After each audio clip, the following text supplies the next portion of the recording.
Qytetari me inicialet SHS nga Tirana ju drejtuat platformës pasi kishte mbyllur procesin gjyqësor me Drejtorinë Rajonale të Sigurimeve Shoqërore Tiranë.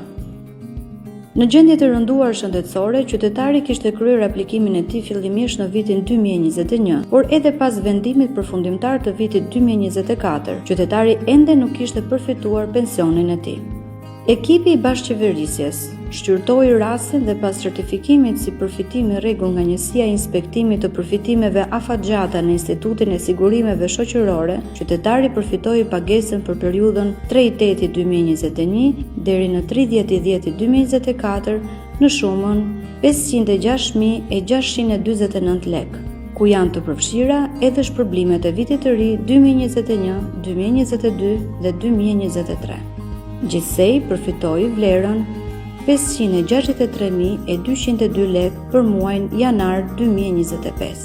Dërgoni ankesën ose kërkesën tuaj në platformën shqipria.al.